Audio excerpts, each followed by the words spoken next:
Chapter 1. The Buddha Namo Tassa Bhagavato Arahato.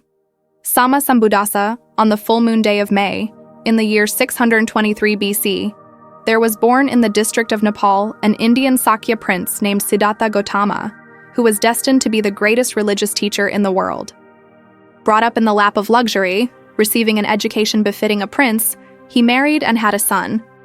His contemplative nature and boundless compassion did not permit him to enjoy the fleeting material pleasures of a royal household. He knew no woe, but he felt a deep pity for sorrowing humanity. Amidst comfort and prosperity, he realized the universality of sorrow. The palace, with all its worldly amusements, was no longer a congenial place for the compassionate prince. The time was ripe for him to depart. Realizing the vanity of sensual enjoyments, in his 29th year, he renounced all worldly pleasures, and donning the simple yellow garb of an ascetic, alone, penniless, wandered forth in search of truth and peace. It was an unprecedented historic renunciation, for he renounced not in his old age but in the prime of manhood, not in poverty but in plenty.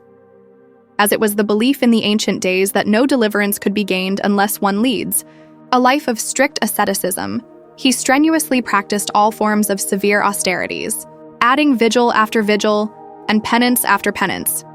He made a superhuman effort for 6 long years. His body was reduced to almost a skeleton.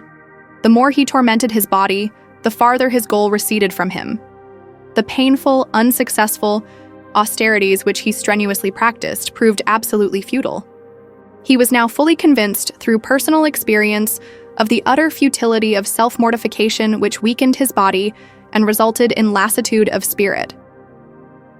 Benefiting by this invaluable experience of his, he finally decided to follow an independent course, avoiding the two extremes of self-indulgence and self-mortification. The former retards one's spiritual progress, and the latter weakens one's intellect. The new way which he himself discovered was the middle path, Majjhima Patipada, which subsequently became one of the salient characteristics of his teaching.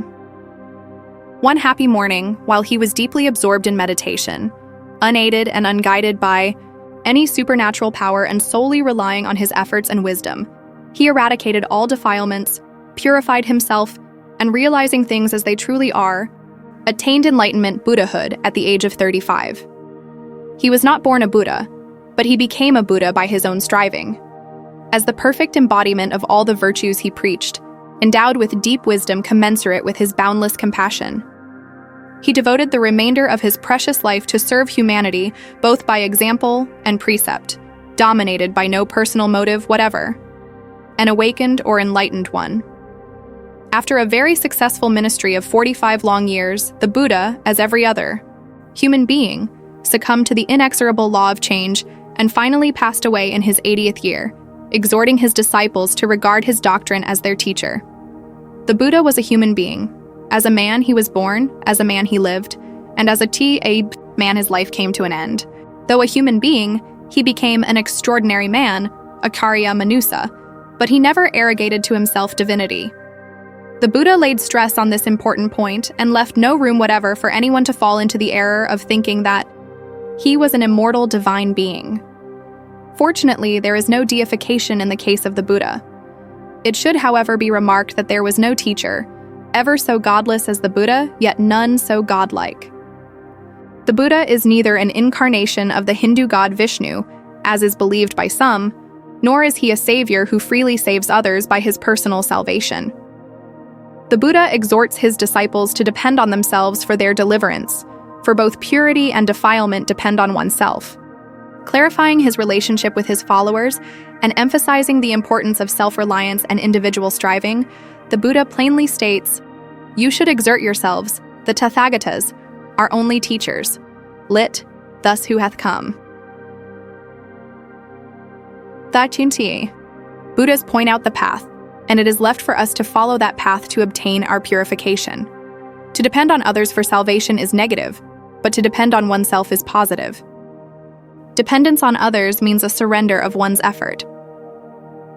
In exhorting his disciples to be self-dependent, the Buddha says in the Parinibbana Sutta, "Be ye islands unto yourselves, be ye a refuge unto yourselves, seek not for refuge in others." These significant words are self-elevating. They reveal how vital is self-exertion to accomplish one's object, and how superficial and futile it is to seek redemption through benignant saviors, and to crave for illusory happiness in an afterlife through the propitiation of imaginary gods, or by irresponsive prayers and meaningless sacrifices. Furthermore, the Buddha does not claim the monopoly of Buddhahood, which, as a matter of fact, is not the prerogative of any specially graced person. He reached the highest possible state of perfection any person could aspire to, and without the close fist of a teacher, he revealed the only straight path that leads thereto. According to the teaching of the Buddha, anybody may aspire to that supreme state of perfection if he makes the necessary exertion. The Buddha does not condemn men by calling they wretched sinners, but on the contrary, he gladdens them by saying that they are pure in heart at conception. In his opinion, the world is not wicked but is deluded by ignorance. Instead of disheartening his followers and reserving that exalted state only to himself, he encourages and induces them to emulate him, for Buddhahood is latent in all. In one sense, all are potential Buddhas. One who aspires to become a Buddha is called a Bodhisattva, which literally means a wisdom being. This Bodhisattva ideal is the most beautiful and the most refined course of life that has ever been presented to this egocentric world for what is nobler than a life of service and purity as a man. He attained Buddhahood and proclaimed to the world the latent inconceivable possibilities and the creative power of man. Instead of placing an unseen almighty God over man who arbitrarily controls the destinies of mankind and making him subservient to a supreme power, he raised the worth of mankind. It was he who taught that man can gain his deliverance and purification by his own exertion without depending on an external God or mediating priests.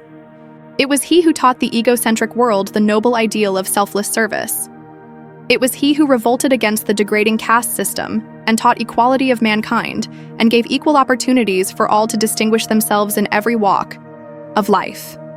He declared that the gates of success and prosperity were open to all in every condition of life, high or low, saint or criminal, who would care to turn a new leaf and aspire to perfection. Irrespective of caste, color, or rank, he established for both deserving men and women a democratically constituted celibate order.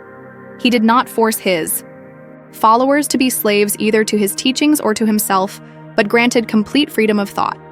He comforted the bereaved by his consoling words.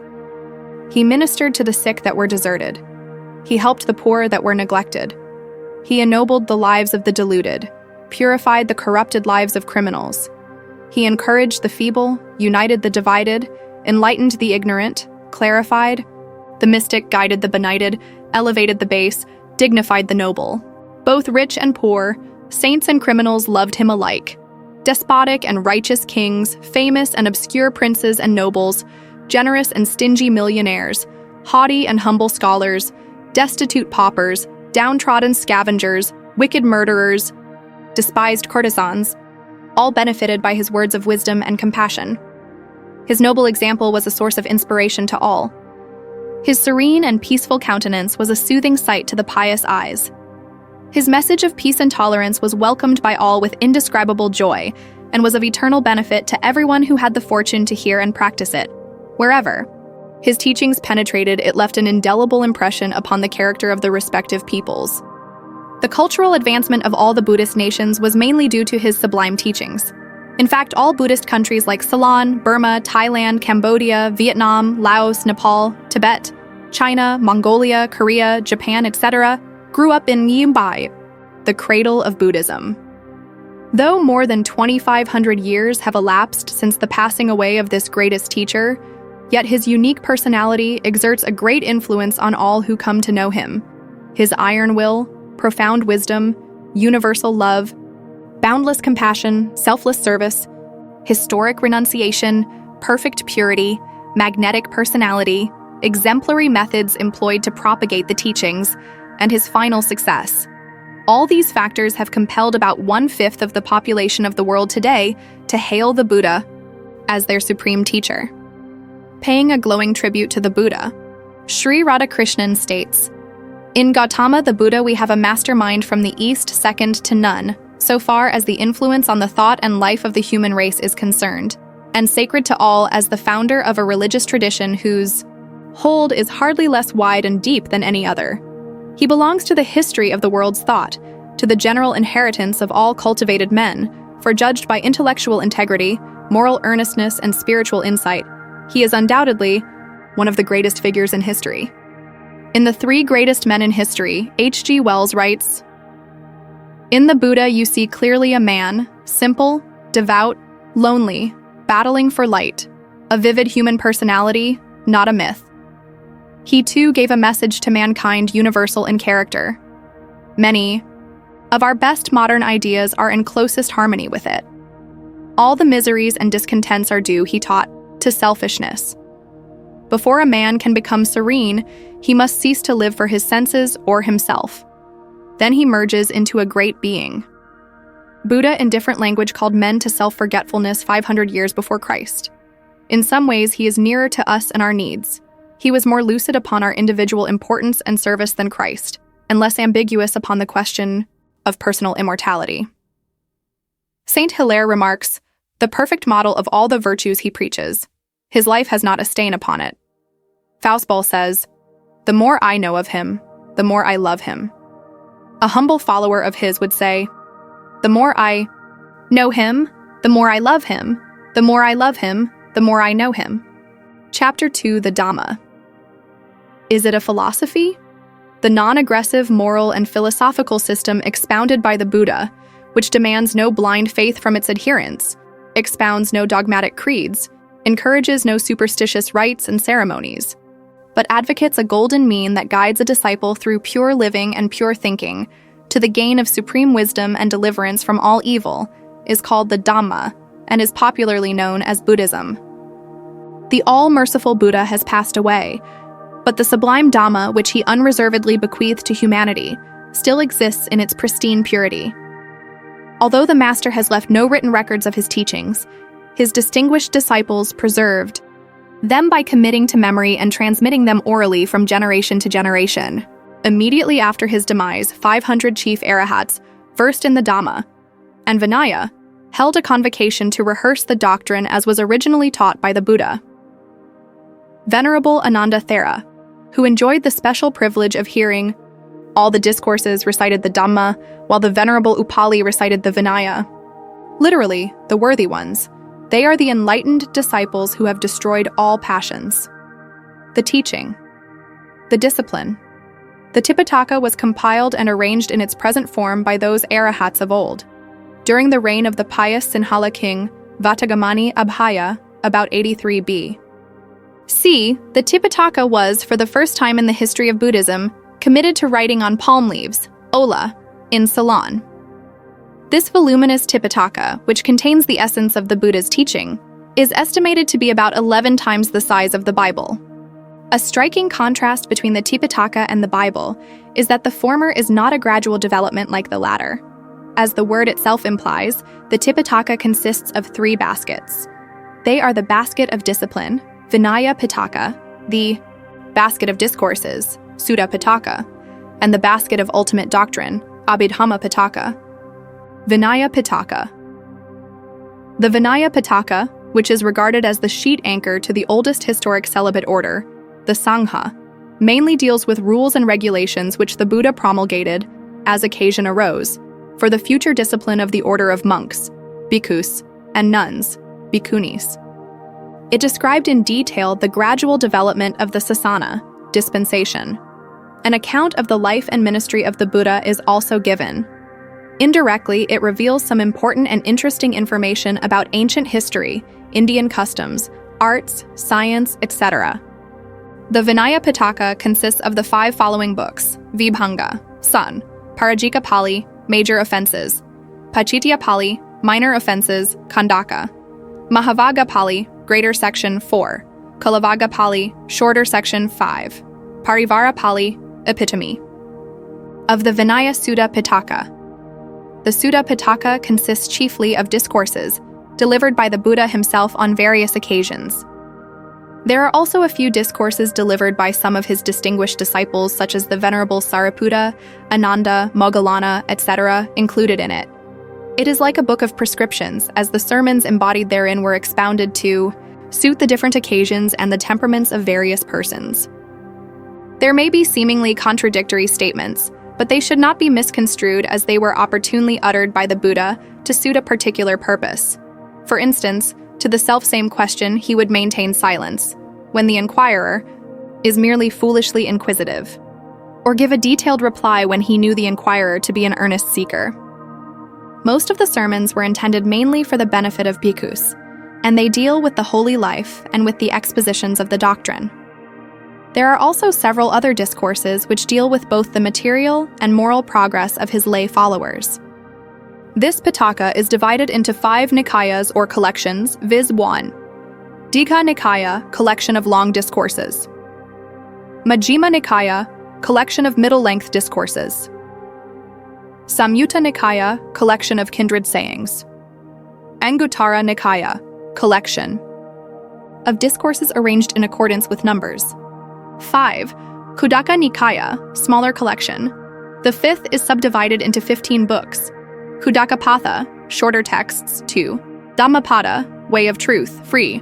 Udana, paeans of joy. Itivutaka, thus said discourses. 6. Sutta Nipata, collected discourses. 6. Vimana Vatu, stories of celestial mansions. 7. Peta Vatu, stories of Pedas. 8. Therigatha, psalms of the brethren. Therigatha, psalms of the sisters. 10. Jataka, birth stories. 11. Nidesa, expositions. 12. Padisambhita Magga, analytical knowledge. 13. Apadana, lives of arahats. 14. Buddhavamsa, the history of the Buddha. 15. Kariya Pitaka, modes of conduct. Abhidhamma Pitaka, the Abhidhamma Pitaka is the most important and the most interesting of the 3, containing as it does the profound philosophy of the Buddha's teaching in contrast to the illuminating and simpler discourses in the Sutta Pitaka. In the Sutta Pitaka is found the conventional teaching, Vihara Dasana, while in the Abhidhamma Pitaka is found the ultimate teaching, Paramatha Dasana. To the wise, Abhidhamma is an indispensable guide, to the spiritually evolved an intellectual treat, and to research scholars, food for thought. Consciousness is defined. Thoughts are analyzed and classified chiefly from an ethical standpoint. Mental states are enumerated. The composition of each type of consciousness is set forth in detail. How thoughts arise is minutely described. Irrelevant problems that interest mankind but having no relation to one's purification are deliberately set aside. Matter is summarily discussed. Fundamental units of matter, properties of matter, sources of matter, relationship between mind and matter are explained. The Abhidhamma investigates mind and matter, the 2 composite factors of the so-called being, to help the understanding of things as they truly are, and a philosophy has been developed on those lines. Based on that philosophy, an ethical system has been evolved to realize the ultimate goal, Nibbana. The Abhidhamma Pitaka consists of 7 books. Dhammasangani, classification of Dhammas. 2. Vibhanga, the book of divisions. 4. Katha Vatu, points of controversy, slogs. Pubala Pannati, descriptions of individuals. 8. Dhatu Katha, discussion with reference to elements. 6. Yamaka, the book of pairs. 7. Pathana, the book of relations. In the Tipitaka, one finds milk for the babe and meat for the strong, for the Buddha taught his doctrine both to the masses and to the intelligentsia. The sublime Dhamma enshrined in these sacred texts deals with truths and facts, and is not concerned with theories and philosophies which may be accepted as profound truths today, only to be thrown overboard tomorrow. The Buddha has presented us with no new astounding philosophical theories, nor did he venture to create any new material science. He explained to us what is within and without so far as it concerns our emancipation, as ultimately expounded a path of deliverance, which is unique. Incidentally, he has, however, forestalled many a modern scientist and philosopher. Schopenhauer, in his World as Will and Idea, has presented the truth of suffering and its cause in a Western garb. Spinoza, though he denies not the existence of a permanent reality, asserts that all phenomenal existence is transitory. In his opinion, sorrow is conquered by finding an object of knowledge which is not transient, not ephemeral, but is immutable, permanent. everlasting. Berkeley proved that the so-called indivisible atom is a metaphysical fiction. Hume, after a relentless analysis of the mind, concluded that consciousness consists of fleeting mental states. Bergson advocates the doctrine of change. Professor James refers to a stream of consciousness. The Buddha expounded these doctrines of transiency, anicca, sorrow, dukkha, and no soul, anatta, some 2,500 years ago, while he was sojourning in the valley of the Ganges. It should be understood that the Buddha did not preach all that he knew. On one occasion, while the Buddha was passing through a forest, he took a handful of leaves and said, "O bhikkhus, what I have taught is comparable to the leaves in my hand. What I have not taught is comparable to the amount of leaves in the forest." He taught what he deemed was absolutely essential for one's purification, making no distinction between an esoteric and exoteric doctrine. He was characteristically silent on questions irrelevant to his noble mission. Buddhism no doubt accords with science, but both should be treated as parallel teachings, since one deals mainly with material truths while the other confines itself to moral and spiritual truths. The subject matter of each is different. The Dhamma. He taught is not merely to be preserved in books, nor is it a subject to be studied from an historical or literary standpoint. On the contrary, it is to be learnt and put into practice in the course of one's daily life, for without practice one cannot appreciate the truth. The Dhamma is to be studied and more to be practiced, and above all to be realized. Immediate realization is its ultimate goal. As such, the Dhamma is compared to a raft which is meant for the sole purpose of escaping from the ocean of birth and death, samsara. Buddhism, therefore, cannot strictly be called a mere philosophy because it is not merely the love of inducing the search after wisdom. Buddhism may approximate a philosophy, but it is very much more comprehensive. Philosophy deals mainly with knowledge and is not concerned with practice, whereas Buddhism lays special emphasis on practice and realization. Chapter 3, is it a religion? It is neither a religion in the sense in which that word is commonly understood, for it is not a system of faith and worship owing any allegiance to a supernatural being. Buddhism does not demand blind faith from its adherents. Here, mere belief is dethroned and is substituted by confidence based on knowledge, which in Pali is known as saddha. The confidence placed by a follower on the Buddha is like that of a sick person in a noted physician, or a student in his teacher. A Buddhist seeks refuge in the Buddha because it was he who discovered the path of deliverance. A Buddhist does not seek refuge in the Buddha with the hope that he will be saved by his personal purification. The Buddha gives no such guarantee. It is not within the power of a Buddha to wash away the impurities of others. One could neither purify nor defile another. The Buddha, as teacher, instructs us, but we ourselves are directly responsible for our purification. Although a Buddhist seeks refuge in the Buddha, he does not make any self-surrender. Nor does a Buddhist sacrifice his freedom of thought by becoming a follower of the Buddha. He can exercise his own free will and develop his knowledge even to the extent of becoming a Buddha himself. The starting point of Buddhism is reasoning, or understanding, or in other words, samadhi. To the seekers of truth, the Buddha says, do not accept anything on mere hearsay, i.e., thinking that thus have we heard it from a long time. Do not accept anything by mere tradition, i.e., thinking that it has thus been handed down through many generations. Do not accept anything on account of mere rumors, i.e., by believing what others say without any investigation. Do not accept anything just because it accords with your scriptures. Do not accept anything by mere suppositions. Do not accept anything by mere inference. Do not accept anything by merely considering the reasons. Do not accept anything merely because it agrees with your preconceived notions. Do not accept anything merely because it seems acceptable, i.e., thinking that as the speaker seems to be a good person, his words should be accepted. Do not accept anything thinking that the ascetic is respected by us, therefore it is right to accept his word. But when you know for yourselves, these things are immoral, these things are blameworthy, these things are censured by the wise, these things when performed and undertaken conduce to ruin and sorrow, then indeed do you reject them.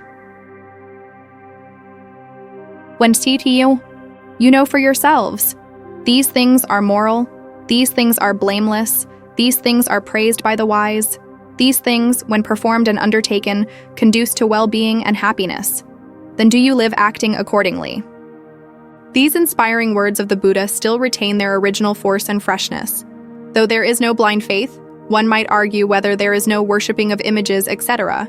In Buddhism, Buddhists do not worship an image expecting worldly or spiritual favors, but pay their reverence to what it represents. An understanding Buddhist, in offering flowers and incense to an image, designedly makes himself feel that he is in the presence of the living Buddha and thereby gains inspiration from his noble personality and breathes deep his boundless compassion. He tries to follow his noble example. The Bo tree is also a symbol of enlightenment. These external objects of reverence are not absolutely necessary, but they are useful as they tend to concentrate one's attention. An intellectual person could dispense with them, as he could easily focus his attention and visualize the Buddha. For our own good and out of gratitude, we pay such external respect. But what the Buddha expects from his disciple is not so much obeisance as the actual observance of his teachings. The Buddha says, "He honors me best who practices my teaching best. He who sees the Dhamma sees me." With regard to images, however, Count Kevserling remarks, "I see nothing more grand in this world than the image of the Buddha. It is an absolutely perfect embodiment of spirituality in the visible domain." Furthermore, it must be mentioned that there are not petitional or intercessory prayers in Buddhism. However much we may pray to the Buddha, we cannot be saved. The Buddha does not grant favors to those who pray to him. Instead of petitional prayers, there is meditation that leads to self-control, purification, and enlightenment. Meditation is neither a silent reverie nor keeping the mind blank. It is an active striving. It serves as a tonic, both to the heart and the mind. The Buddha not only speaks of the futility of offering prayers, but also disparages a slave mentality. A Buddhist should not pray to be saved, but should rely on himself and win his freedom. Prayers take the character of private communications, selfish bargaining with God. It seeks for objects of earthly ambitions and inflames the sense of self. Meditation, on the other hand, is self-change. Sri Radhakrishnan. In Buddhism, there is not, as in most other religions, an almighty God to be obeyed and feared. The Buddha does not believe in a cosmic potentate, omniscient and omnipresent. In Buddhism, there are no divine revelations or divine messengers. A Buddhist is, therefore, not subservient to any higher supernatural power which controls his destinies and which arbitrarily rewards and punishes. Since Buddhists do not believe in revelations of a divine being, Buddhism does not claim the monopoly of truth and does not condemn any other religion. But Buddhism recognizes the infinite latent possibilities of man and teaches that man can gain deliverance from suffering by his own efforts, independent of divine help or mediating priests. Buddhism cannot, therefore, strictly be called a religion because it is neither a system of faith and worship, nor the outward act or form by which men indicate their recognition of the existence of a god or gods having power over their own destiny, to whom obedience, service, and honor are due. If by religion is meant a teaching which takes a view of life that is more than superficial, a teaching which looks into life and not merely at it, a teaching which furnishes men with a guide to conduct that is in accord with its in-look, a teaching which enables those who give it heed to face life with fortitude and death with serenity, or a system to get rid of the ills of life, then it is certainly a religion of religions. Chapter 4i's Buddhism, an Ethical System. It no doubt contains an excellent ethical code which is unparalleled in its perfection and altruistic attitude. It deals with one way of life for the monks and another for the laity. But Buddhism is much more than an ordinary moral teaching. Morality is only the preliminary stage on the path of purity, and is a means to an end, but not an end in itself. Conduct, though essential, is itself insufficient to gain one's emancipation. It should be coupled with wisdom or knowledge, panna. The base of Buddhism is morality, and wisdom is its apex. In observing the principles of morality, a Buddhist should not only regard his own self, but also should have a consideration for others we well, animals not excluded. Morality in Buddhism is not founded on any doubtful revelation, nor is it the ingenious invention of an exceptional mind. but it is a rational and practical code based on verifiable facts and individual experience. It should be mentioned that any external supernatural agency plays no part whatever in the molding of the character of a Buddhist. In Buddhism, there is no one to reward or punish. Pain or happiness are the inevitable results of one's actions. The question of incurring the pleasure or displeasure of a god does not enter the mind of a Buddhist. Neither hope of reward nor fear of punishment acts as an incentive to him to do good or to refrain from evil. A Buddhist is aware of future consequences, but he refrains from evil because it retards, does good because it aids progress to enlightenment, Bodhi. There are also some who do good because it is good, refrain from evil because it is bad. Understand the exceptionally high standard of morality the Buddha expects from his ideal followers. One must carefully read the Dhammapada, Sigalavada Sutta, Vyagapaja Sutta, Mangala Sutta, Karaniya Sutta, Parabhava Sutta, Vasala Sutta, Dhammika Sutta, etc. As a moral teaching, it excels all other ethical systems, but morality is only the beginning, and not the end of Buddhism. In one sense, Buddhism is not a philosophy. In another sense, it is the philosophy of philosophies. In one sense, Buddhism is not a religion. In another sense, it is the religion of religions. Buddhism is neither a metaphysical path nor a ritualistic path. It is neither skeptical nor dogmatic. It is neither self-mortification nor self-indulgence. It is neither pessimism nor optimism. It is neither eternalism nor nihilism. It is neither absolutely this worldly nor otherworldly. It is a unique path of enlightenment. The original Pali term for Buddhism is Dhamma, which literally means that which upholds. There is no English equivalent that exactly conveys the meaning of the Pali term. The Dhamma is that which really is. It is the doctrine of reality. It is a means of deliverance from suffering and deliverance itself. Whether the Buddhas arise or not, the Dhamma exists. It lies hidden from the ignorant eyes of men, till a Buddha, an enlightened one, realizes and compassionately reveals it to the world. This Dhamma is not something apart from oneself, but is closely associated with oneself. As such, the Buddha exhorts, abide with oneself as an island, with oneself as a refuge. Abide with the Dhamma as an island, with the Dhamma as a refuge. Seek no external refuge. Parinibbana Sutta. Chapter 5, Some Salient Features of Buddhism. The foundations of Buddhism are the Four Noble Truths, namely, suffering, the raison d'etre of Buddhism, its cause, i.e., craving, its end, i.e., nibbana, the summum bonum of Buddhism, and the middle way. What is the noble truth of suffering? Birth is suffering, old age is suffering, disease is suffering, death is suffering, to be united with the unpleasant is suffering, to be separated from the pleasant is suffering, not to receive what one craves for is suffering. In brief, the 5 aggregates of attachment are suffering. What is the noble truth of the cause of suffering?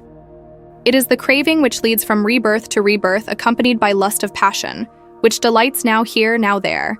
It is the craving for sensual pleasures, kama-tanha, for existence, bhava-tanha, and for annihilation, vibhava-tanha. Each craving associated with eternalism, sasataditti, komi. Craving associated with nihilism, uchedaditti, komi. What is the noble truth of the annihilation of suffering? It is the remainderless, total annihilation of this very craving, the forsaking of it, the breaking loose, fleeing, deliverance from it.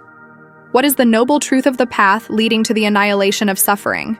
It is the Noble Eightfold path, which consists of right understanding, right thoughts, right speech, right action, right livelihood, right endeavor, right mindfulness, and right concentration. Whether the Buddhas arise or not, these 4 truths exist in the universe. The Buddhas only reveal these truths which lay hidden in the dark abyss of time. Scientifically interpreted, the Dhamma may be called the law of cause and effect. These 2 embrace the entire body of the Buddha's teachings. The first 3 represent the philosophy of Buddhism. The 4th represents the ethics of Buddhism, based on that philosophy. All these 4 truths are dependent on this body itself. The Buddha states, "In this very 1 fathom long body, along with perceptions and thoughts, do I proclaim the world, the origin of the world, the end of the world, and the path leading to the end of the world." Here the term world is applied to suffering. Buddhism rests on the pivot of sorrow, but it does not thereby follow that Buddhism is pessimistic. It is neither totally pessimistic nor totally optimistic, but, on the contrary, it teaches a truth that lies midway between them. One would be justified in calling the Buddha a pessimist if he had only enunciated the truth of suffering without suggesting a means to put an end to it. The Buddha perceived the universality of sorrow and did prescribe a panacea for this universal sickness of humanity. The highest conceivable happiness, according to the Buddha, is nibbana, which is the total extinction of suffering. The author of the article on pessimism in the Encyclopedia Britannica writes, "Pessimism denotes an attitude of hopelessness towards life, a vague general opinion that pain and evil predominate in human affairs. The original doctrine of the Buddha is in fact as optimistic as any optimism of the West. To call it pessimism is merely to apply to it a characteristically Western principle to which happiness is impossible without personality. The true Buddhist looks forward with enthusiasm to absorption into eternal bliss. Ordinarily, the enjoyment of sensual pleasures is the highest and only happiness of the average man. There is no doubt a kind of momentary happiness in the anticipation, gratification, and retrospection of such fleeting material pleasures, but they are elusive and temporary. According to the Buddha, non-attachment is a greater bliss. The Buddha does not expect his followers to be constantly pondering on suffering and lead a miserable, unhappy life. He exhorts them to be always happy and cheerful, for zest, piti, is one of the factors of enlightenment. Real happiness is found within, and is not to be defined in terms of wealth, children, honors, or fame. If such possessions are misdirected, forcibly or unjustly obtained, misappropriated, or even viewed with attachment, they will be a source of pain and sorrow to the possessors. Instead of trying to rationalize suffering, Buddhism takes suffering for granted and seeks the cause to eradicate it. Suffering exists as long as there is craving. It can only be annihilated by treading the Noble Eightfold Path and attaining the supreme bliss of nibbana. These four truths can be verified by experience. Hence, the Buddha Dhamma is not based on the fear of the unknown, but is founded on the bedrock of facts which can be tested by ourselves and verified by experience. Buddhism is, therefore, rational and intensely practical. Such a rational and practical system cannot contain mysteries or esoteric doctrines. Blind faith, therefore, is foreign to Buddhism. Where there is no blind faith, there cannot be any coercion or persecution or fanaticism. To the unique credit of Buddhism, it must be said that throughout its peaceful march of 2,500 years, no drop of blood was shed in the name of the Buddha, no mighty monarch wielded his powerful sword to propagate the Dhamma, and no conversion was made either by force or by repulsive methods. Yet, the Buddha was the first and the greatest missionary that lived on earth. Aldous Huxley writes, "Alone of all the great world religions, Buddhism made its way without persecution, censorship, or inquisition." Lord Russell remarks, "Of the great religions of history, I prefer Buddhism, especially in its earliest forms, because it has had the smallest element of persecution. In the name of Buddhism, no altar was reddened with the blood of a Hypatia.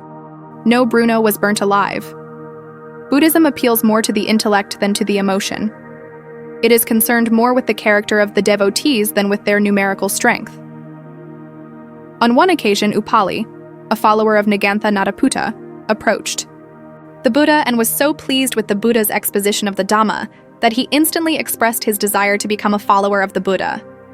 But the Buddha cautioned him, saying, "Of a verity, O householder, make a thorough investigation. It is well for a distinguished man like you to make, first, a thorough investigation." Upali, who was overjoyed at this unexpected remark of the Buddha, said, "Lord, had I been a follower of another religion, its adherents would have taken me round the streets in a procession proclaiming that such and such a millionaire had renounced his former faith and embraced theirs. But Lord, your reverence advises me to investigate further. The more pleased am I with this remark of yours. For the second time, Lord, I seek refuge in the Buddha, Dhamma, and the Sangha." Buddhism is saturated with this spirit of free inquiry and complete tolerance. It is the teaching of the open mind and the sympathetic heart, which, lighting and warming the whole universe with its twin rays of wisdom and compassion, sheds its genial glow on every being struggling in the ocean of birth and death. The Buddha was so tolerant that he did not even exercise his power to give commandments to his lay followers. Instead of using the imperative, he said, "It behooves you to do this. It behooves you not to do this." He commands not, but does exhort. This tolerance the Buddha extended to men, women, and all living beings. It was the Buddha who first attempted to abolish slavery and vehemently protested against the degrading caste system which was firmly rooted in the soil of India. In the word of the Buddha, it is not by mere birth one becomes an outcast or a noble, but by one's actions. Caste or color does not preclude one from becoming a Buddhist or from entering the order. Fishermen, scavengers, courtesans, together with warriors and Brahmins, were freely admitted to the order and enjoyed equal privileges, and were also given positions of rank. Upali, the barber for instance, was made in preference to all other the chief in matters pertaining to Vinaya discipline. The timid Sunita, the scavenger, who attained arhatship, was admitted by the Buddha himself into the order. Angulimala, the robber and criminal, was converted to a compassionate saint. The fierce Alavaka sought refuge in the Buddha and became a saint. The courtesan Ambapali entered the order and attained arhatship. Such instances could easily be multiplied from the Tipitaka to show that the portals of Buddhism were wide open to all, irrespective of caste, color, or rank. It was also the Buddha who raised the status of downtrodden women and not only brought them to a realization of their importance to society, but also founded the first celibate religious order for women with rules and regulations. The Buddha did not humiliate women, but only regarded them as feeble by nature. He saw the innate good of both men and women and assigned to them their due places in his teaching. Sex is no barrier to attaining sainthood. Sometimes the Pali term used to denote women is matugama, which means motherfolk or society of mothers. As a mother, woman holds an honorable place in Buddhism. Even the wife is regarded as best friend, paramasaka, of the husband. Hasty critics are only making ex parte statements when they reproach Buddhism with being inimical to women. Although at first the Buddha refused to admit women into the order on reasonable grounds, yet later he yielded to the entreaties of his foster mother, Pajapati Gautami, and founded the Bhikkhuni order. Just as the Arahats Sariputta and Moggallana were made the two chief disciples in the order of monks, even so he appointed Arahats Kema and Upalavana as the two chief female disciples. Many other female disciples too were named by the Buddha himself as his distinguished and pious followers. On one occasion, the Buddha said to King Kosala, who was displeased on hearing that a daughter was born to him, "A woman child, O Lord of men, may prove even a better offspring than a male." Many women, who otherwise would have fallen into oblivion, distinguished themselves in various ways and gained their emancipation by following the Dhamma and entering the order. In this new order, which later proved to be a great blessing to many women, queens, princesses, daughters of noble families, widows, bereaved mothers, destitute women, pitiable courtesans, all, despite their caste or rank, met on a common platform, enjoyed perfect consolation and peace, and breathed that free atmosphere which is denied to those cloistered in cottages and palatial mansions. It was also the Buddha who banned the sacrifice of poor beasts and admonished his followers to extend their loving kindness, metta, to all living beings, even to the tiniest creature that crawls at one's feet. No man has the power or the right to destroy the life of another, as life is precious to all.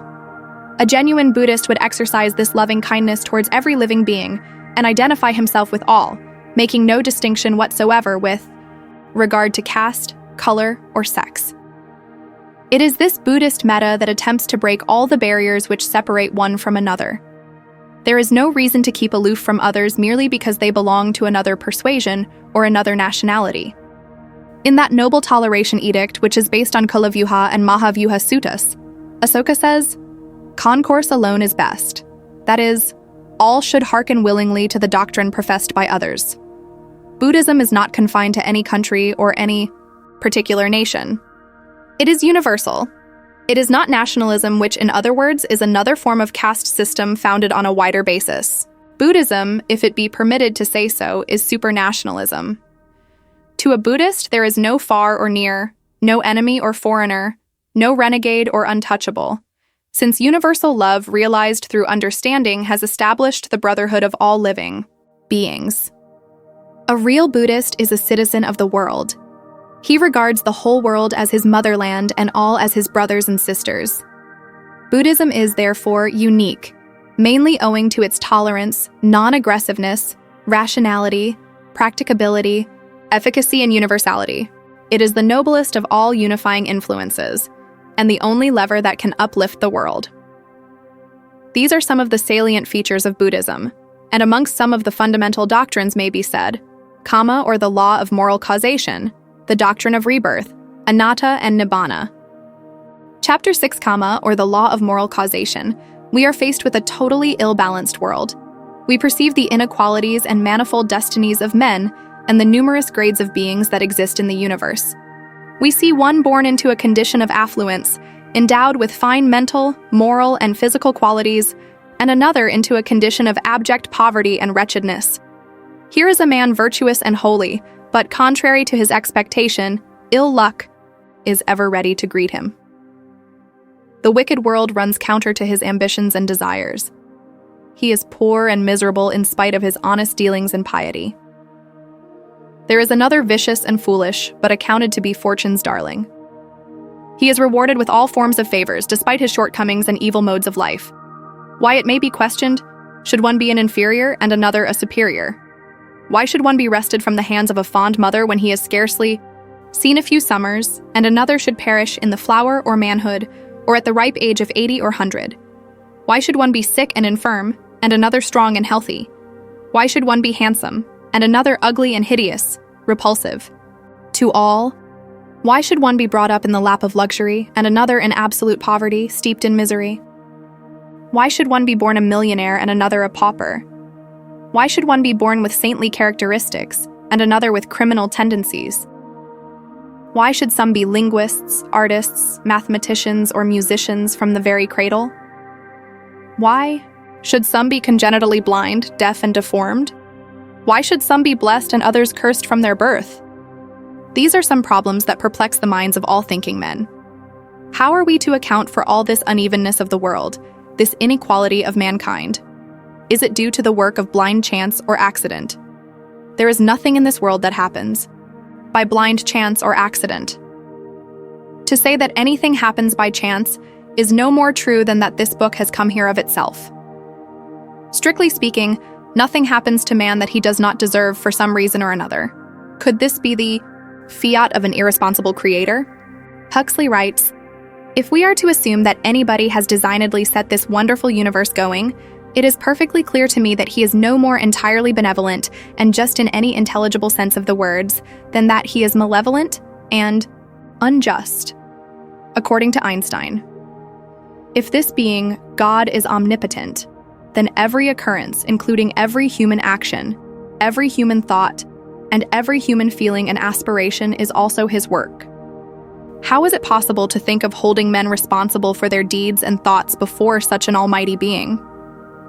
In giving out punishments and rewards, he would to a certain extent be passing judgment on himself. How can this be combined with the goodness and righteousness ascribed to him? According to the theological principles, man is created arbitrarily and without his desire, and at the moment of his creation is either blessed or damned eternally. Hence man is either good or evil, fortunate or unfortunate, noble or depraved, from the first step in the process of his physical creation to the moment of his last breath, regardless of his individual desires, hopes, ambitions, struggles, or devoted prayers. Such is theological fatalism. Spencer Lewis, as Charles Bradlaugh says, "The existence of evil is a terrible stumbling block to the theist. Pain, misery, crime, poverty confront the advocate of eternal goodness and challenge with unanswerable potency his declaration of deity as all good, all wise, and all powerful." In the words of Schopenhauer, "Whoever regards himself as having become out of nothing must also think that he will again become nothing. For an eternity has passed before he was, and then a second eternity had begun, through which he will never cease to be, is a monstrous thought. If birth is the absolute beginning, then death must be his absolute end.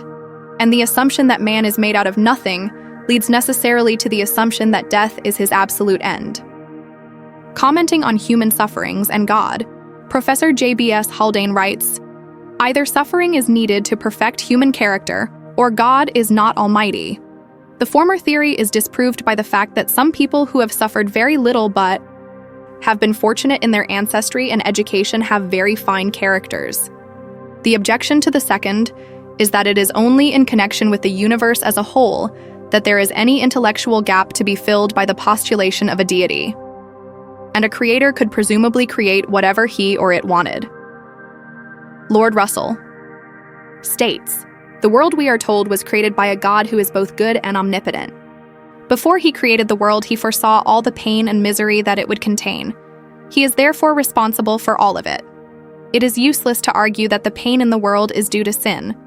If God knew in advance the sins of which man would be guilty, he was clearly responsible for all the consequences of those sins when he decided to create man." In Despair, a poem of his old age, Lord Tennyson thus boldly attacks God, who, as recorded in Isaiah, says, "I make peace and create evil." Isaiah Takthursurchari 7. What? I should call on that infinite love that has served us so well? Infinite cruelty? Rather, that made everlasting hell, made us, foreknew us, foredoomed us, and does what he will with his own. Better our dead brute mother who never has heard us groan. Surely, the doctrine that all men are sinners and have the essential sin of Adam is a challenge to justice, mercy, love, and omnipotent fairness. Some writers of old authoritatively declared that God created man in his own image. Some modern thinkers state, on the contrary, that man created God in his own image. With the growth of civilization, man's concept of God also became more and more refined. It is, however, impossible to conceive of such a being either in or outside the universe. Could this variation be due to heredity and environment? One must admit that all such chemico-physical phenomena revealed by scientists are partly instrumental, but they cannot be solely responsible for the subtle distinctions and vast differences that exist amongst individuals. Yet why should identical twins who are physically alike, inheriting like genes, enjoying the same privilege of upbringing, be very often temperamentally, morally, and intellectually totally different? Heredity alone cannot account for these vast differences. Strictly speaking, it accounts more plausibly for their similarities than for most of the differences. The infinitesimally minute chemico-physical germ, which is about 30 millionth part of an inch across, inherited from parents, explains only a portion of man, his physical foundation. With regard to the more complex and subtle mental, intellectual, and moral differences, we need more enlightenment. The theory of heredity cannot give a satisfactory explanation for the birth of a criminal in a long line of honorable ancestors, the birth of a saint or a noble man in a family of evil repute, for the arising of infant prodigies, men of genius, and great religious teachers. According to Buddhism, this variation is due not only to heredity, environment, nature, and nurture, but also to our own karma, or in other words, to the result of our own inherited past actions and our present deeds. We ourselves are responsible for our own deeds, happiness, and misery. We build our own hells. We create our own heavens. We are the architects of our own fate. In short, we ourselves are our own karma. On one occasion, a certain young man named Subha approached the Buddha and questioned why and wherefore it was that among human beings there are the low and high states. Kula Kama Vibhanga Sutta, Majjhima Nikaya, number 135. "For," said he, "we find amongst mankind those of brief life and those of long life, the hale and the ailing, the good-looking and the ill-looking, the powerful and the powerless, the poor and the rich, the low-born and the high-born, the ignorant and the intelligent." The Buddha briefly replied, "Every living being has karma as its own, its inheritance, its cause, its kinsman, its refuge. Karma is that which differentiates all living beings into low and high states." He then explained the cause of such differences in accordance with the law of moral causation. Thus, from a Buddhist standpoint, our present mental, intellectual, moral, and temperamental differences are mainly due to our own actions and tendencies, both past the present. Karma literally means action, but in its ultimate sense, it means the meritorious and demeritorious volition, kusala akusala katana. Kama constitutes both good and evil. Good gets good, evil gets evil, like attracts like. This is the law of karma. As some Westerners prefer to say, karma is action influence. We reap what we have sown. What we sow, we reap somewhere or somewhen. In one sense, we are the result of what we were. We will be the result of what we are. In another sense, we are not totally the result of what we were, and we will not absolutely be the result of what we are. For instance, a criminal today may be a saint tomorrow. Buddhism attributes this variation to karma, but it does not assert that everything is due to karma. If everything were due to karma, a man must ever be bad, for it is his karma to be bad. One need not consult a physician to be cured of a disease, for if one's karma is such, one will be cured. According to Buddhism, there are 5 orders or processes, niyamas, which operate in the physical and mental realms. Kama niyama, order of act and result, e.g., desirable and undesirable acts, produce corresponding good and bad results. Utu niyama, physical inorganic order, e.g., seasonal phenomena of winds and rains. Bija niyama, order of germs or seeds, physical organic order, e.g., rice produced from rice seed, sugary taste from sugar cane or honey, etc. The scientific theory of cells and genes and the physical similarity of twins may be ascribed to this order. Sita niyama, order of mind or psychic law, e.g., processes. Of consciousness, citta viti, power of mind, etc., vivai. Dhamma niyama, order of the norm, e.g., the natural phenomena occurring at the advent of a bodhisattva in his last birth, gravitation, etc. Every mental or physical phenomenon could be explained by these all-embracing 5 orders or processes which are laws in themselves. Karma is, therefore, only one of the 5 orders that prevail in the universe. It is a law in itself, but it does not thereby follow that there should be a lawgiver. Ordinary laws of nature, like gravitation, need no lawgiver. It operates in its own field without the intervention of an external independent ruling agency. Nobody, for instance, has decreed that fire should burn. Nobody has commanded that water should seek its own level. No scientist has ordered that water should consist of H2O, and that coldness should be one of its properties. These are their intrinsic characteristics. Karma is neither fate nor predestination imposed upon us by some mysterious unknown power, to which we must helplessly submit ourselves.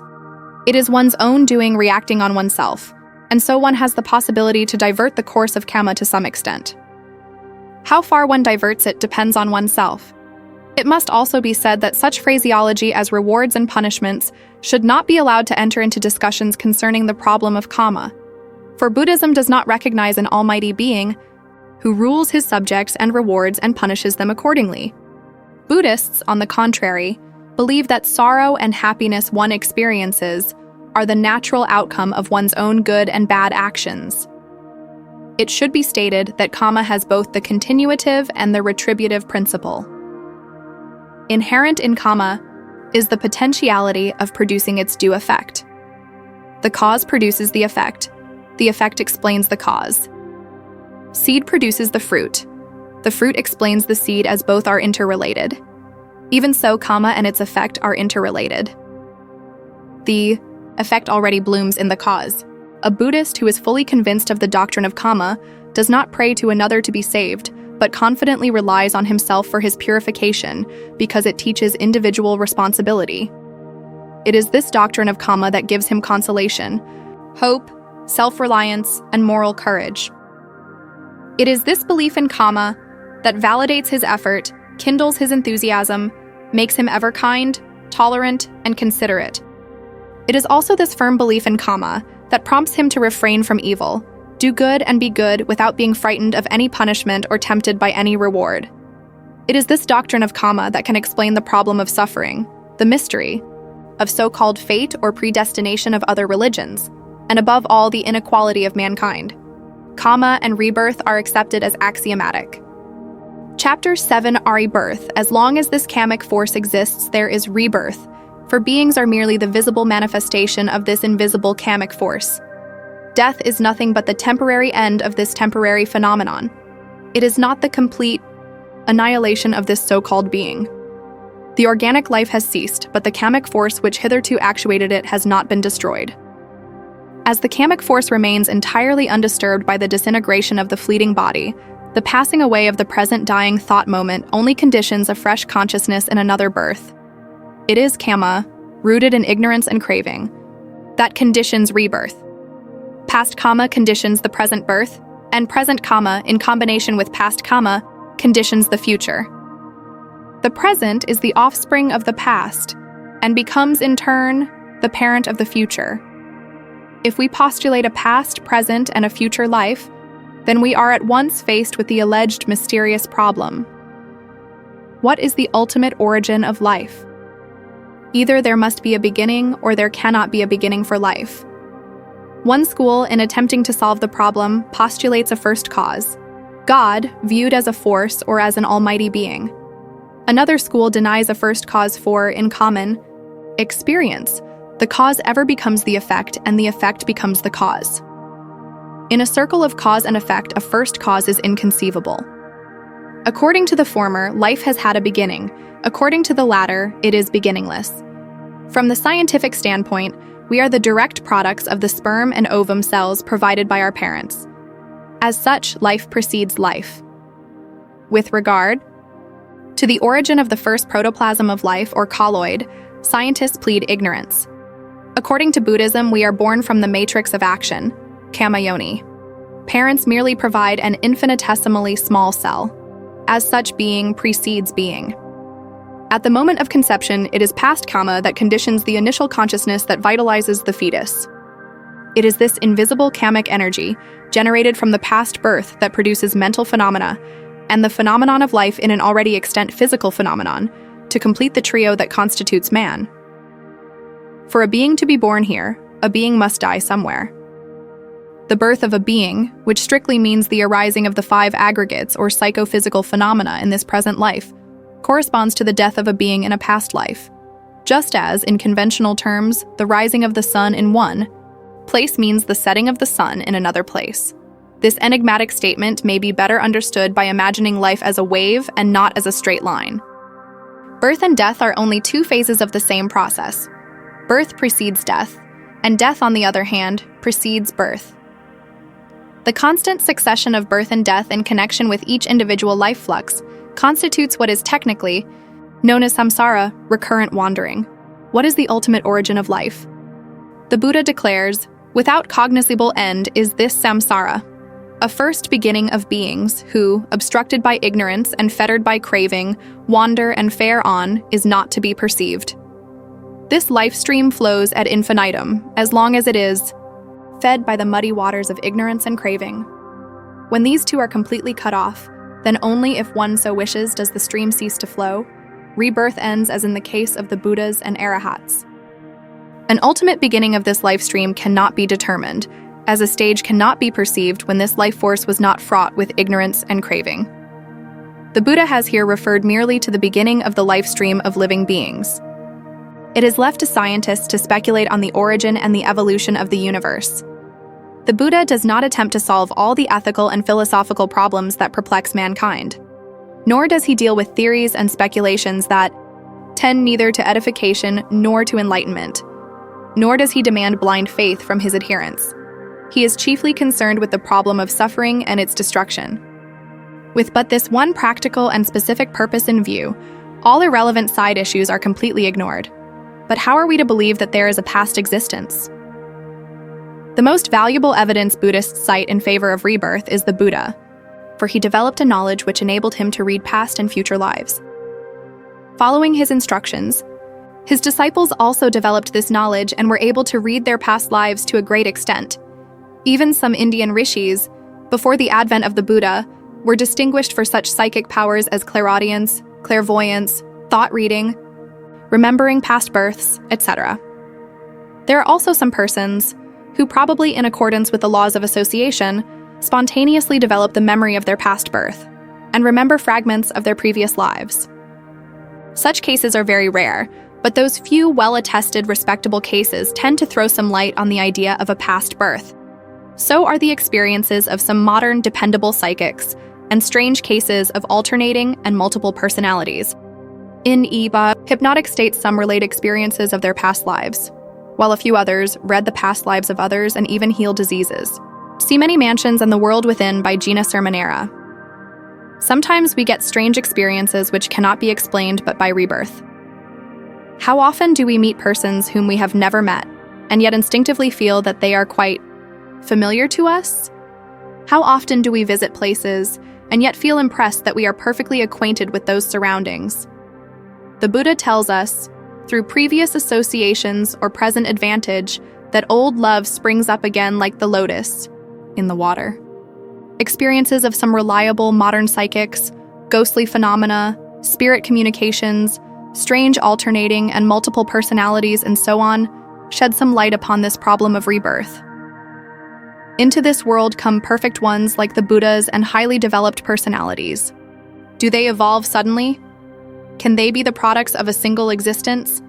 How are we to account for great characters like Buddhaghosa, Panini, Kalidasa, Homer, and Plato, men of genius like Shakespeare, infant prodigies like Pascal, Mozart, Beethoven, Raphael, Ramanujan, etc.? Heredity alone cannot account for them. Else their ancestry would disclose it, their posterity, even greater than themselves, demonstrate it. Could they rise to such lofty heights if they had not lived noble lives and gained similar experiences in the past? Is it by mere chance that they are been born, or those particular parents, and placed under those favorable circumstances? The few years that we are privileged to spend here, or for the most 50 years, must certainly be an inadequate preparation for eternity. If one believes in the present and in the future, it is quite logical to believe in the past. The present is the offspring of the past, and acts in turn as the parent of the future. If there are reasons to believe that we have existed in the past, then surely there are no reasons to disbelieve that we shall continue to exist after our present life has apparently ceased. It is indeed a strong argument in favor of past and future lives that, in this world, virtuous persons are very often unfortunate and vicious persons prosperous. A Western writer says, whether we believe in a past existence or not, it forms the only reasonable hypothesis which bridges certain gaps in human knowledge concerning certain facts of everyday life. Our reason tells us that this idea of past, birth and karma alone can explain the degrees of difference that exist between twins, how men like Shakespeare with a very limited experience are able to portray with marvelous exactitude the most diverse types of human character, scenes and so forth of which they could have no actual knowledge. Why the work of the genius invariably transcends his experience, the existence of infant precocity, the vast diversity in mind and morals, in brain and physique, in conditions, circumstances and environment observable throughout the world, and so forth. It should be stated that this doctrine of rebirth can neither be proved nor disproved experimentally, but it is accepted as an evidentially verifiable fact. The cause of this karma, continues the Buddha, is avidya, or ignorance of the Four Noble Truths. Ignorance is, therefore, the cause of birth and death, and its transmutation into knowingness or vidya is consequently their cessation. The result of this analytical method is summed up in the Paticca Samuppada. Chapter 8, Paticca.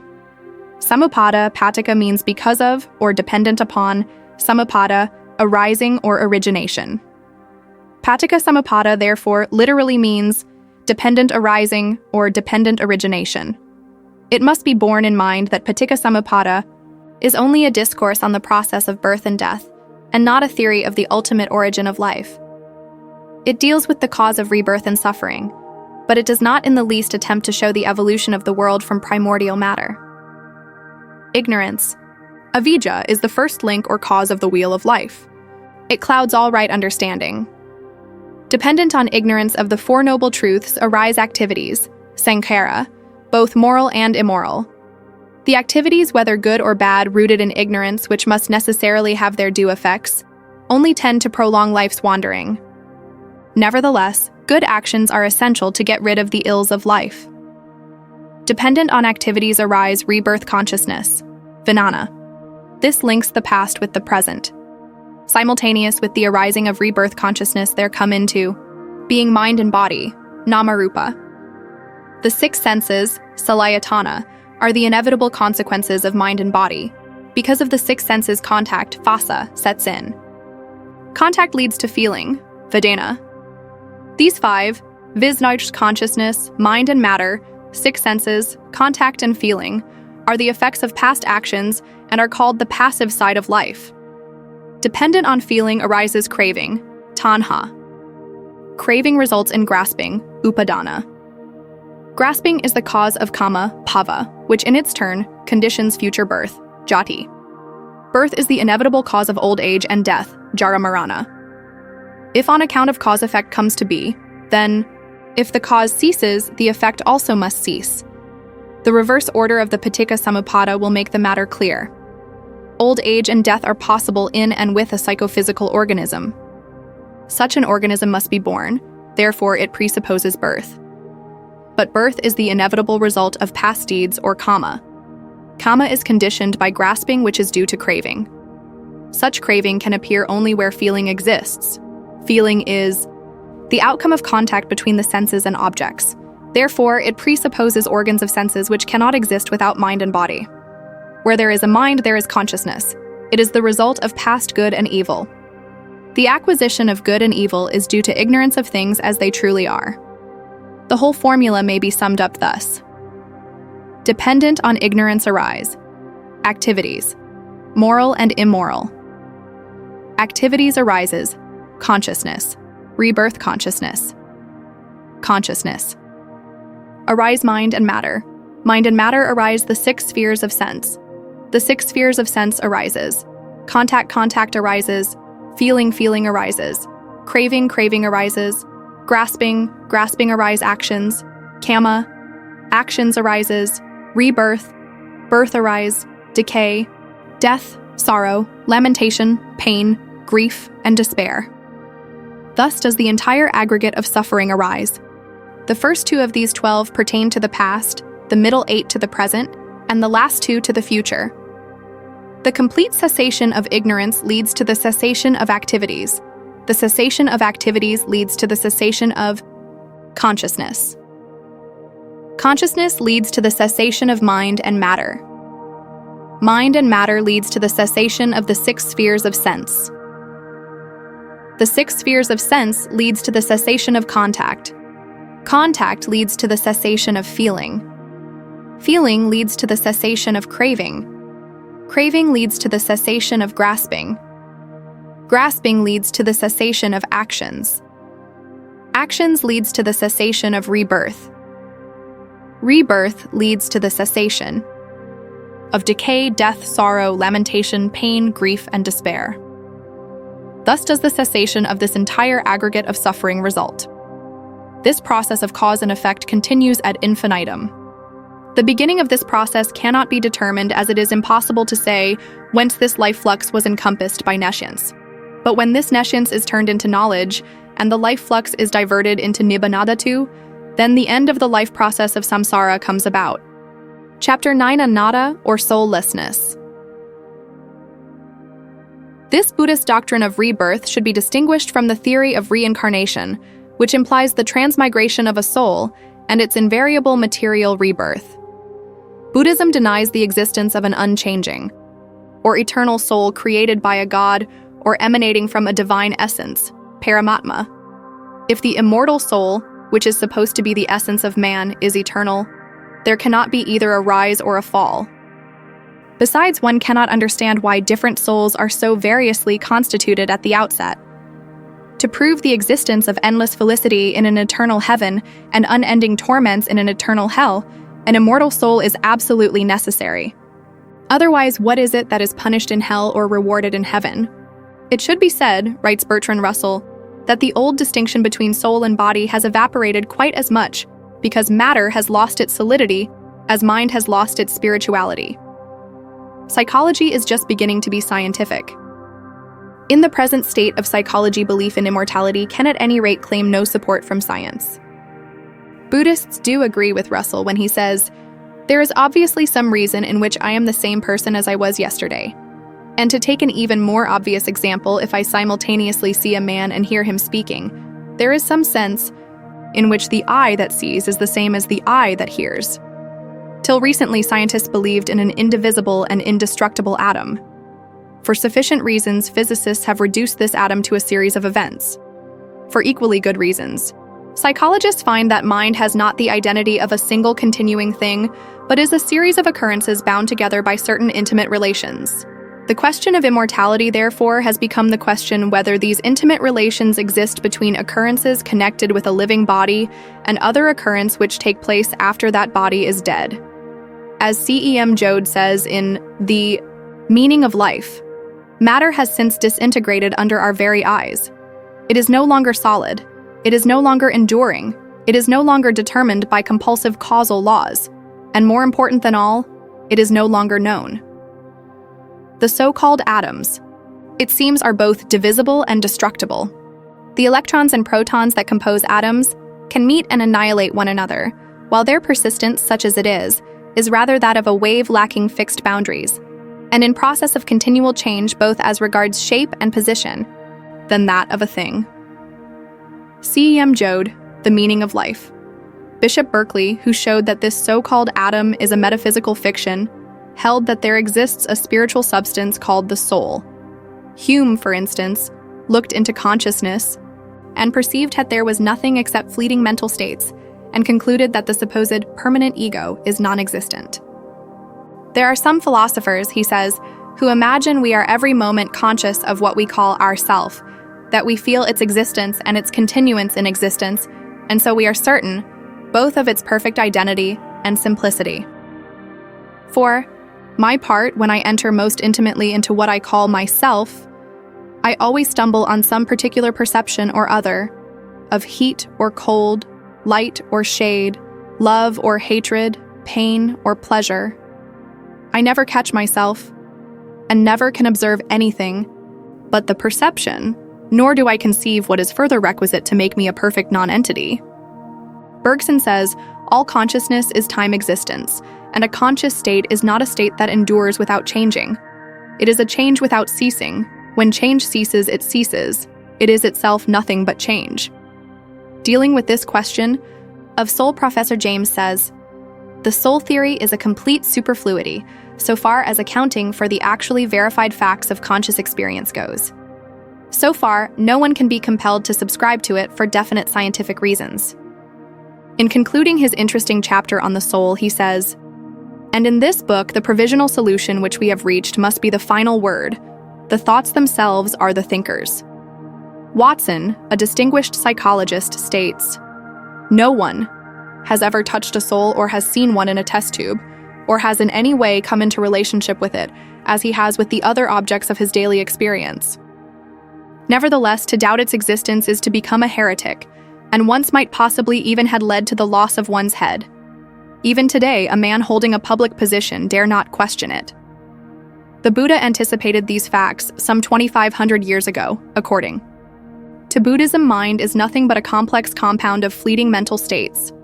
One unit of consciousness consists of three phases: arising or genesis, upada, static or development, thiti, and cessation or dissolution, bhanga. Immediately after the cessation stage of a thought moment, there occurs the genesis stage of the subsequent thought moment. Each momentary consciousness of this ever-changing life process, on passing away, transmits its whole energy, all the indelibly recorded impressions to its successor. Every fresh consciousness consists of the potentialities of its predecessors, together with something more. There is therefore a continuous flow of consciousness like a stream without any interruption. The subsequent thought moment is neither absolutely the same as its predecessor, since that which goes to make it up is not identical, nor entirely another, being the same continuity of Kama energy. Here there is no identical being, but there is an identity in process. Every moment there is birth, every moment there is death. The arising of one thought moment means the passing away of another thought moment, and vice versa.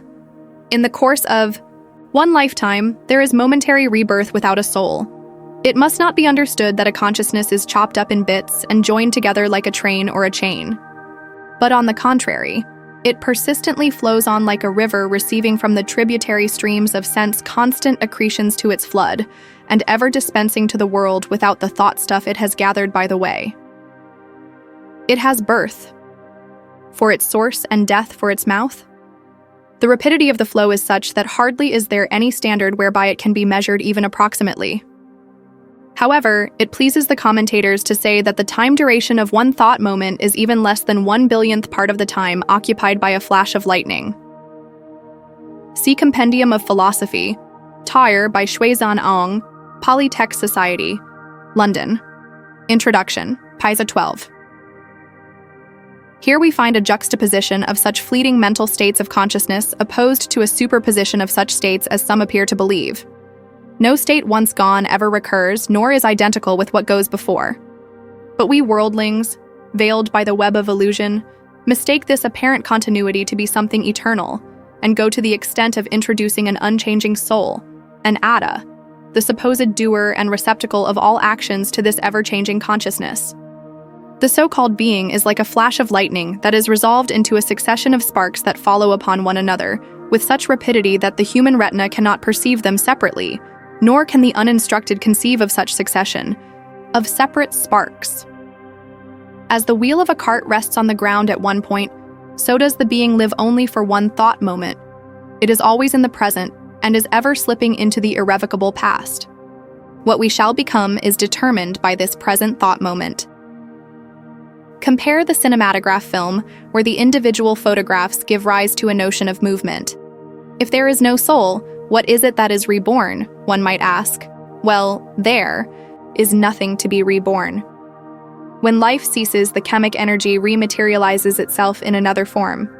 As Bhikkhu Silakkara says, unseen it passes whithersoever the conditions appropriate to its visible manifestation are present. Here showing itself as a tiny gnat or worm, they're making its presence known in the dazzling magnificence of a diva or an archangel's existence. When one mode of its manifestation ceases, it merely passes on, and where suitable circumstances offer, reveals itself afresh in another name or form. Birth is the arising of the psychophysical phenomena. Death is merely the temporary end of a temporary phenomenon. Just as the arising of a physical state is conditioned by a preceding state as its cause, so the appearance of psychophysical phenomena is conditioned by cause anterior to its birth. As the process of one lifespan is possible without a permanent entity passing from one thought moment to another, so a series of life processes is possible without an immortal soul to transmigrate from one existence to another. Buddhism does not totally deny the existence of a personality in an empirical sense. It only attempts to show that it does not exist in an ultimate sense. The Buddhist philosophical term for an individual is santana, i.e., a flux or a continuity. It includes the mental and physical elements as well. The kamic force of each individual binds the elements together. This uninterrupted flux or continuity of psychophysical phenomenon, which is conditioned by kama, and not limited only to the present life, but having its source in the beginningless past and its continuation in the future, is the Buddhist substitute for the permanent ego or the immortal soul of other religions. Chapter 10, Nibbana. This process of birth and death continues ad infinitum until this flux is transmuted, so to say, to Nibbana Dhatu, the ultimate goal of Buddhists. The Pali word Nibbana is formed of ni and vana. Ni is a negative particle, and vana means lusting or craving. It is called Nibbana, in that it is a departure from the craving which is called vana, lusting. Literally, Nibbana means non-attachment. It may also be defined as the extinction of lust, hatred, and ignorance. The whole world is in flames, says the Buddha. By what fire is it kindled? By the fire of lust, hatred, and ignorance, by the fire of birth, old age, death, pain, lamentation, sorrow, grief, and despair, it is kindled. It should not be understood that Nibbana is a state of nothingness or annihilation, owing to the fact that we cannot perceive it with our worldly knowledge. One cannot say that there exists no light just because the blind man does not see it.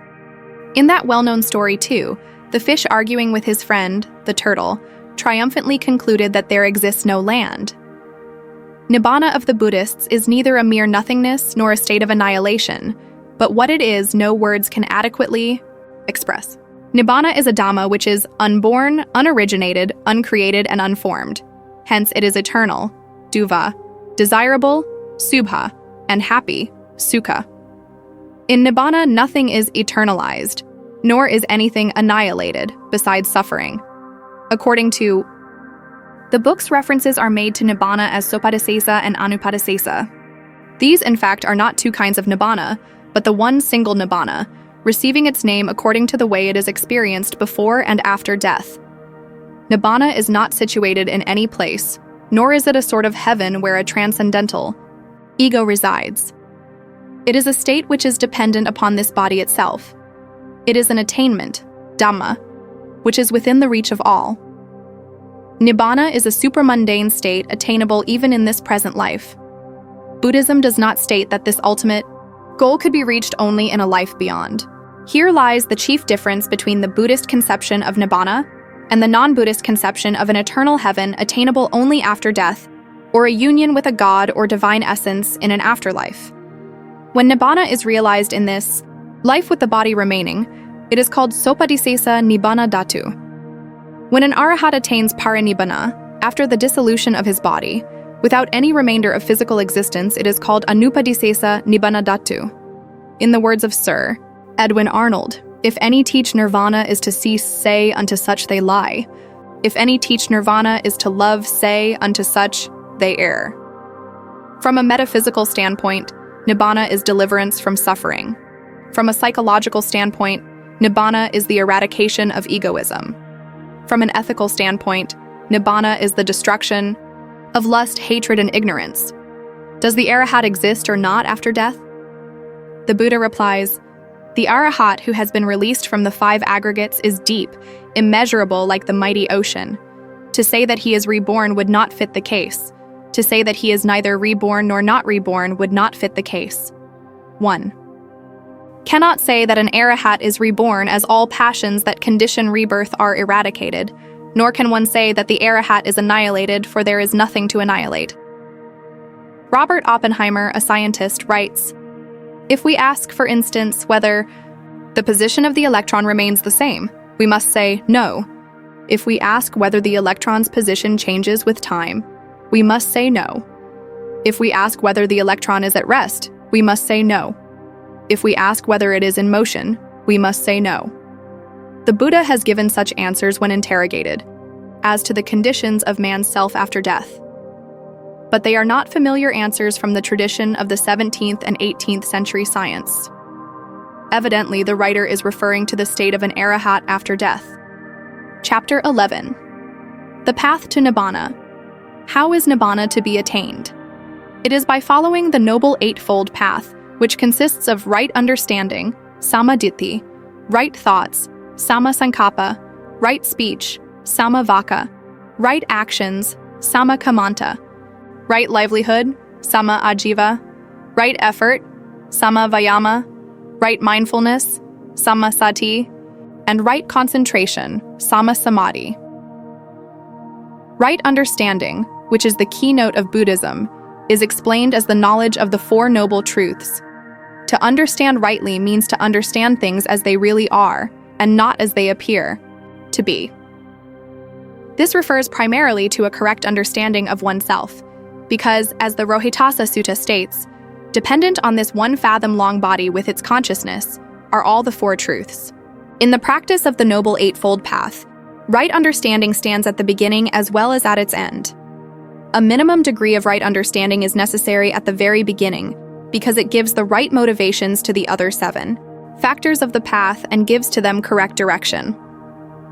At the culmination of the practice, right understanding has matured into perfect insight wisdom, vipassana panna, leading directly to the stages of sainthood. Clear vision of right understanding leads to clear thinking. The second factor of the Noble Eightfold Path is therefore right thoughts, sammasankappa, which serves the double purpose of eliminating evil thoughts and developing pure thoughts. Right thoughts, in this particular connection, are 3-fold. They consist of I-nekama, renunciation of worldly pleasures or the virtue of selflessness, which is opposed to attachment, selfishness, and possessiveness. I-avyapada, loving kindness, goodwill, or benevolence, which is opposed to hatred, ill will, or aversion. And D-avihimsa, harmlessness or compassion, which is opposed to cruelty and callousness. Right thoughts lead to right speech, the third factor. This includes abstinence from falsehood, slandering, harsh words, and frivolous talk. Right speech must be followed by right action, which comprises abstinence from killing, stealing, and sexual misconduct. Purifying his thoughts, words, and deeds at the outset, the spiritual pilgrim tries to purify his livelihood by refraining from the 5 kinds of trade which are forbidden to a lay disciple. They are trading in arms, human beings, animals for slaughter, intoxicating drinks and drugs, and poisons. For monks, wrong livelihood consists of hypocritical conduct and wrong means of obtaining the requisites of monk life. Right effort is fourfold, namely, I, the endeavor to discard evil that has already arisen. I, the endeavor to prevent the arising of unarisen evil. I, the endeavor to develop unarisen good. I've, the endeavor to promote the good which has already arisen. Right. Mindfulness is constant mindfulness with regard to body, feelings, thoughts, and mind objects. Right effort and right mindfulness lead to right concentration. It is the one-pointedness of mind, culminating in the jhanas or meditative absorptions. Of these 8 factors of the Noble Eightfold Path, the first 2 are grouped under the heading of wisdom, panna, the following 3 under morality, sila, and the last 3 under concentration, samadhi. But according to the order of development, the sequence is as follows: I, morality, sila, right speech, right action, right livelihood, concentration, samadhi, right effort, right mindfulness, right. Concentration 3. Wisdom, panna, right understanding. Right thoughts, morality, sila, is the first stage on this path to nibbana. Without killing or causing injury to any living creature, man should be kind and compassionate towards all, even to the tiniest creature that crawls at his feet. Refraining from stealing, he should be upright and honest in all his dealings. Abstaining from sexual misconduct which debases the exalted nature of man, he should be pure. Shunning false speech, he should be truthful. Avoiding pernicious drinks that promote heedlessness, he should be sober and diligent. These elementary principles of regulated behavior are essential to one who treads the path to nibbana. Violation of them means the introduction of obstacles on the path which will obstruct his moral progress. Observance of them means steady and smooth progress along the path. The spiritual pilgrim, disciplining thus his words and deeds, may advance a step further and try to control his senses. While he progresses slowly and steadily with regulated word and deed and restrained senses, the kamic force of this striving aspirant may compel him to renounce worldly pleasures and adopt the ascetic life. To him then comes the idea that a den of strife is household life, and filled with toil and need, but free and high as the open sky is the life the homeless lead. It should not be understood that everyone is expected to lead the life of a bhikkhu, or a celibate life to achieve one's goal. One's spiritual progress is expedited by being a bhikkhu, although as a lay follower, one can become an arahat. After attaining the 3rd state of sainthood, one leads a life of celibacy. Securing a firm footing on the ground of morality, the progressing pilgrim then embarks upon the higher practice of samadhi, the control and culture of the mind. The 2nd stage on this path, samadhi, is the one-pointedness of the mind. It is the concentration of the mind on one object to the entire exclusion of all irrelevant matter. There are different subjects for meditation according to the temperaments of the individuals. Concentration on respiration is the easiest to gain, the one-pointedness of the mind. Meditation on loving kindness is very beneficial, as it is conducive to mental peace and happiness. Cultivation of the 4 sublime states: loving kindness, metta, compassion, karuna, sympathetic joy, mudita, and equanimity, upekkha, is highly commendable. After giving careful consideration to the subject for contemplation, he should choose the one most suited to his temperament. This being satisfactorily settled, he makes a persistent effort to focus his mind until he becomes so wholly absorbed and interested in it that all other thoughts get ipso facto excluded from the mind. The 5 hindrances to progress, namely, sense desire, hatred, sloth and torpor, restlessness, and brooding and doubts, are then temporarily inhibited. Eventually he gains ecstatic concentration and, to his indescribable joy, becomes enwrapped in jhana, enjoying the calmness and serenity of a one-pointed mind. When one gains this perfect one-pointedness of the mind, it is possible for one to develop the 5 supernormal powers: Abhina, divine eye; Dibachaku, divine ear; Dibhasoda, reminiscence of past births; Pubenivasanusati Nana, thought reading; Parachita Vijanana, and different psychic powers, Idivida. It must not be understood that those supernormal powers are essential for sainthood.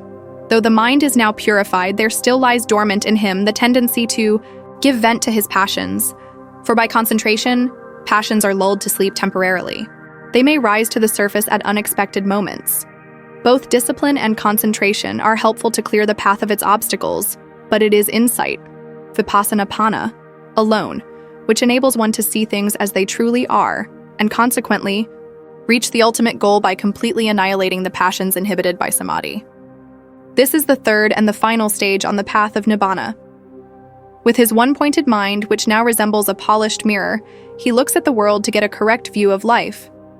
Wherever he turns his eyes, he sees naught but the 3 characteristics: anicca, transiency; dukkha, sorrow; and anatta, soullessness, standing out in bold relief. He comprehends that life is constantly changing and all conditioned things are transient. Neither in heaven nor on earth does he find any genuine happiness, for every form of pleasure is a prelude to pain. What is transient is therefore painful, and where change and sorrow prevail, there cannot be a permanent immortal soul. Whereupon, of these 3 characteristics, he chooses one that appeals to him most and intently keeps on developing insight in that particular direction until that glorious day comes to him when he would realize nibbana for the first time in his life, having destroyed the 3 fetters: self-illusion, sakaya ditthi, doubts, vichikicha, indulgence in wrongful rites and ceremonies, sila bada paramasa. At this stage, he is called a sotapanna, stream winner, one who has entered the stream that leads to nibbana. As he has not eradicated all fetters, he is reborn 7 times at the most.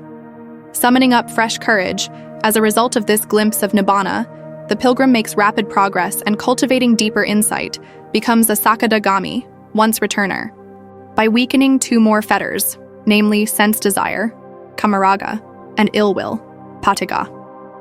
He is called a sakadagami because he is reborn on earth only once in case he does not attain arhatship. It is in the 3rd state of sainthood, anagama, never returner, that he completely discards the aforesaid 2 fetters. Thereafter, he neither returns to this world nor does he seek birth in the celestial realms, since he has no more desire for sensual pleasures. After death, he is reborn in the pure abodes, Sudavasa, a congenial Brahma plane, till he attains arhatship. Now the saintly pilgrim, encouraged by the unprecedented success of his endeavors, makes his final advance and, destroying the remaining fetters, namely lust after life in realms of forms, ruparaga, and formless realms, aruparaga, conceit, mana, restlessness, udaka, and ignorance, avijja, becomes a perfect saint, an arahant, a worthy one. Instantly he realizes that what was to be accomplished has been done, that a heavy burden of sorrow has been relinquished, that all forms of attachment have been totally annihilated, and that the path to nibbana has been trodden. The worthy one now stands on heights more than celestial, far removed from the rebellious passions and defilements of the world, realizing the unutterable bliss of nibbana, and like many an arahat of old, uttering that paean of joy. Goodwill and wisdom, mind. By method trained, the highest conduct on good morals based, this maketh mortals pure, not rank or wealth.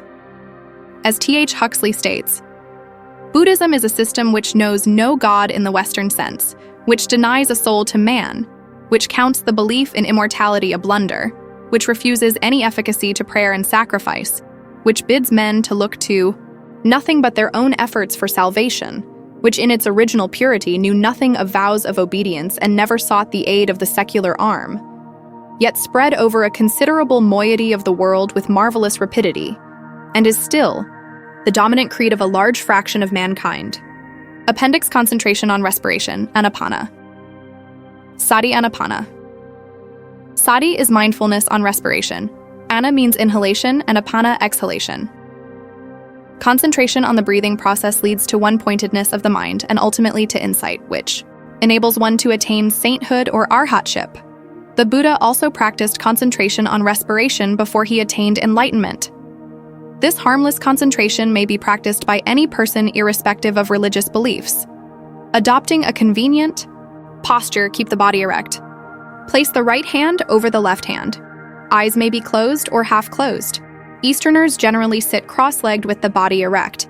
They sit placing the right foot on the left thigh and the left foot on the right thigh. This is the full position. Sometimes they adopt the half position, that is by simply placing the right foot on the left thigh or the left foot on the right thigh. When the triangular position is assumed, the whole body is well balanced. Those who find the cross-legged posture too difficult may sit comfortably in a chair or any other support sufficiently high to rest the legs on the ground. It is of no importance which posture one may adopt, provided the position is easy and relaxed. Head should not be drooping. Neck should be straightened so that the nose may be in a perpendicular line with the navel. Buddhas usually adopt the full lotus position. They sit with half-closed eyes looking not more than a distance of 3.5 feet. Before the practice, bad air from the lungs should be breathed out slowly through the mouth, and then the mouth should be closed. Now inhale through the nostrils normally, without strain, without force. Mentally count 1. Exhale and count 2. Inhale and count 3. Count up to 10, constantly concentrating on the breathing process without thinking of anything else. While doing so, one's mind may wander. But one need not be discouraged. Gradually, one may increase the number of series, say 5 series of 10. Later, one may inhale and pause for a moment, concentrating merely on inhalation without counting. Exhale and pause for a moment. Thus, inhale and exhale, concentrating on respiration. Some prefer counting as it aids concentration, while others prefer not to count. What is essential is concentration and not counting, which is secondary. When one practices this concentration, one feels very peaceful, light in mind and body. After practicing for a certain period, a day might come when one may realize that this so-called body is supported by mere breath and that body perishes when breathing ceases. One fully realizes impermanence. Where there is change, there cannot be a permanent entity or an immortal soul. Insight can then be developed to attain arhatship. It is clear that the object of this concentration on respiration is not merely to gain one-pointedness, but also to cultivate insight to obtain deliverance from suffering. In some discourses, this simple and harmless method of respiration is described as follows. Mindfully he inhales, mindfully he exhales. When making a long inhalation, he knows, I make a long inhalation. When making a long exhalation, he knows, I make a long exhalation. When making a short inhalation, he knows, I make a short inhalation. When making a short exhalation, he knows, I make a short exhalation. Clearly perceiving the entire breathing process, i.e. the beginning, middle, and end, I will inhale. Thus he trains himself. Clearly perceiving the entire breathing process, I will exhale. Thus he trains himself. Calming the respiration, I will inhale. Thus he trains himself. Calming the respirations, I will exhale. Thus he trains himself. Meditation on loving kindness, metta. Be still and peaceful. Recite 3 times, Namo Buddhaya, honor to the Buddha. Recite 3 times, Araham, the Pure One. Recite, Buddham Saranam Gacchami. I go to the Buddha for refuge. Dhamman Saranam Gacchami. I go to the Dhamma for refuge. Sangham Saranam Gacchami. I go to the Sangha for refuge. This introductory part may be omitted by non-Buddhists. Think thus, my mind is temporarily pure, free from all impurities, free from lust, hatred, and ignorance, free from all evil thoughts. My mind is pure and clean. Like a polished mirror is my stainless mind. As a clean and empty vessel is filled with pure water, I now fill my clean heart and pure mind with peaceful and sublime thoughts of boundless loving kindness, overflowing compassion, sympathetic joy, and perfect equanimity. I have now washed my mind and heart of anger, ill will, cruelty, violence, jealousy, envy, passion, and aversion.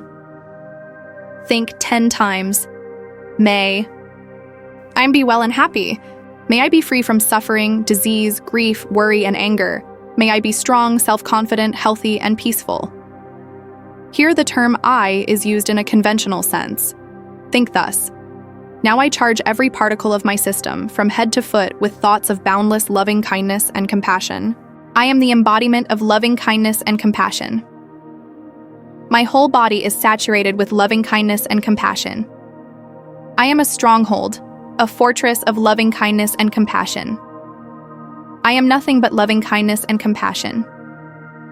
I have sublimated myself, elevated myself, ennobled myself. Think 10 times. May I be well and happy. May I be free from suffering, disease, grief, worry, and anger. May I be strong, self-confident, healthy, and peaceful. Think. Mentally, I create an aura of loving kindness around me. By means of this aura, I cut off all negative thoughts, hostile vibrations. I am not affected by the evil vibrations of others. I return good for evil, loving kindness for anger, compassion for cruelty, sympathetic joy for jealousy. I am peaceful and well-balanced in mind.